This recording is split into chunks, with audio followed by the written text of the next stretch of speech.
Cool. Okay. Hi, Kevin and Courtney. This is Jim with A Closer Look Home Inspections here. I left you guys a voicemail, and maybe you didn't get it. I know you're out of the country and stuff, but just explaining the procedure that I use for the home inspection. I don't know if you've been through one before, but I'll walk you through this house and show you here at 14103 South 18th Street, just the things that we found good and some things that may need a little attention. So, and thank you for having us do this today for you. It's just a good routine to do. So I will, after this inspection, go back to the office and complete the report. It'll take me a few hours to do that, and I'll email it over to you and email it to Sarah as well for you, so you guys can see in writing what the things that were found and things. So, and then for the payment, we gave you what we feel is a really good discount price for this size and age of home. Most inspection companies may be charging a little over $400, $425 to $450. My regular price on this would be $420, and I knocked $25 off with regard to a coupon that Sarah provided. It takes it down to $395. So that's a pretty good deal. So we could do a PayPal transfer if that's okay with you guys. I will just send a link from my PayPal account for you to enter their secure website on your email and make the payment with a credit or debit card if that's okay. Okay. All right. So coming through the house here, I got here about 7:30 this morning and got a good assessment of things here. So on the outside of the house, I went around out there 3 times just looking for the grading.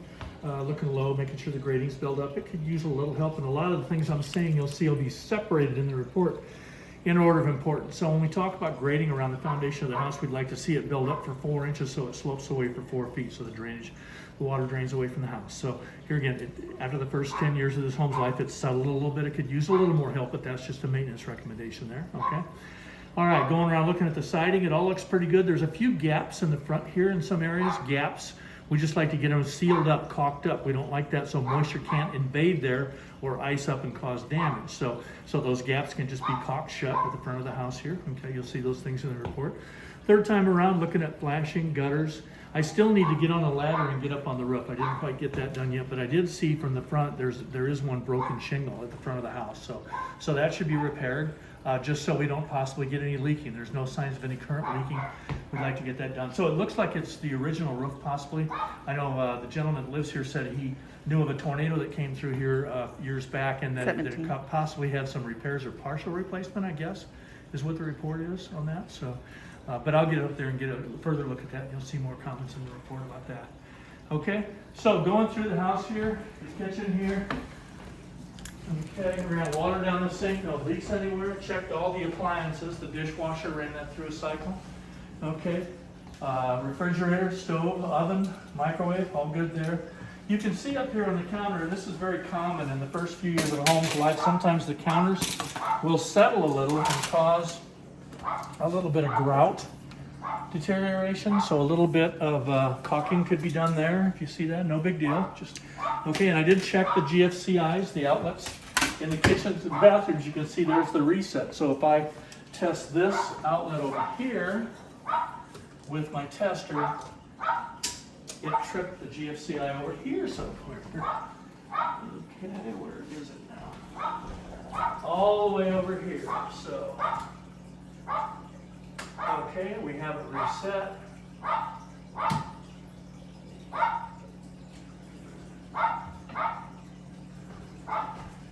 And then there's another reset right here. This is good around sinks. Open water sources for safety, so always good with that. Okay. All right, over here, nice pantry. Doors open and close fine. Here. The laundry, I think they're taking the washer and dryer with them. They said there's clothes in them, so I didn't test them. But your laundry room, the hot and cold water standard pipe for the drain, $220 for the dryer, $110 for the washer, the drain going out, the vent going out. All good there. Okay. In the garage, here's your security system. I don't test those. I don't have the alarm codes for that. But you do have a security system here. Okay. I'm not going to open the garage door again. He's trying to do repairs on it right now. So the safety sensors down here at the bottom are required to be operational, and that is what the safety part of it is, because if a young child is there or a pet, when the door is closing, it won't close on them because it senses something's there. So apparently the wiring broke there, and he has to get the wire replaced. He was talking about that today. But I did test the door up and down. If you hold, if it isn't working right and those sensors aren't working, You just have to hold the button and it'll go ahead and close. You can override it, which I did to close it. But he told me that's not going to be a hard fix. That's going to be a really easy fix just to get those wires reconnected. There you can see the 2 wires right here and the 2 wires right there just need to be reconnected there. And that isn't high voltage wiring, that's low voltage wiring, so it isn't dangerous, okay? All right, everything else was good in here. I got in the attic right there just a few minutes ago. 18 to 20 inches of blown insulation, all looks good up there, okay? Attic, the support looks good. The bathroom vents are vented outside of the house, which is required. This is the first year it was required in 2011 when this home was built. Your sprinkler system, I didn't test that, it's still winterized, okay? So that'll be de-winterized at some point, or you will do that to run the sprinkler system. We just can't test it yet, okay? All right. Get that light off there. Okay.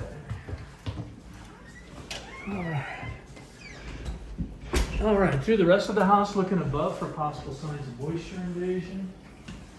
Checked all the other outlets to make sure they're wired correctly, make sure they're grounded correctly. I really had 0 electrical issues. There's 1 light in the basement that isn't working, but I think it's just the bulb because all the other ones are working and it's probably just the bulb is out here. Okay? A nice little gas-like fireplace up back down here. Okay. Now they've got these flexible gas lines in this house. They started using them in 1995 and it came in the codes in 08 that we ground them down just for safety. So if lightning strikes the house, it doesn't puncture them. That's been done. They're all grounded down. When they ran the gas line to this fireplace, they drill a hole through the metal wall underneath there and they ran it through there, but they didn't protect it. So we'd like to see that line protected. If you can imagine a hole this big with sharp edges of metal and that flexible line running through, in case vibrations occurred, we'd like to have some insulation or something around the gas lines so the sharp edges of the metal don't. So some of these builders just don't do that. They're supposed to, but it's a very simple thing to do, just a little bit of insulation. And I'll have a picture. It's underneath there. I'll have a picture of that in the report so you can see it too. And you can always call me, email me, or text me with questions as well, okay?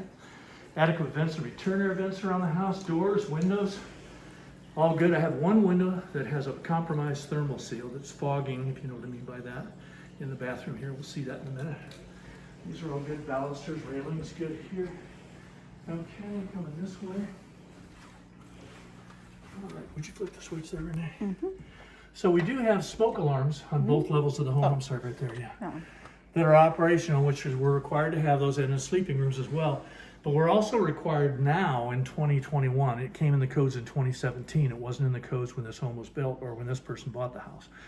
But it is now that we have carbon monoxide detectors, at least 1 on each habitable level. So it'll be required, I believe it's in the contract, the sales contract, that this owner will have to put at least 1 carbon monoxide detector in this level of the home and in the basement level of the home, okay?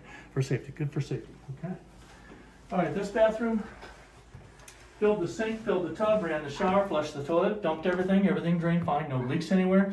The GFCI, if you trip it, resets in the master. They always stream them together, so, okay? Now there's no shower head here in the shower right here. And what he told me was he was here a bit ago. I guess they just got a new fish tank here. They didn't know they were moving, I guess, right away. And the neighbors gave him a fish tank because they were getting reloked and then he got reloked. But anyway, they took that off to fill the fish tank is what they did. So he's still got it. He told me he'll put it back on the shower head, but even if he doesn't, $12 for a shower head, 5 minutes to put it on. They got a little bidet type of device here. You see that on the toilet? I don't know if that's staying or not. Okay. All right, but everything was good in this bathroom. No problems anywhere. Okay, these bedrooms in here, no issues. You got the Nest here. That is nice. I think those are nice. So, okay. I guess you can. I've never used one actually with my phone or any compliant Wi-Fi system, but you can do that. Okay. All right. In these bedrooms, windows are good. Adequate vents, return air vents, doors.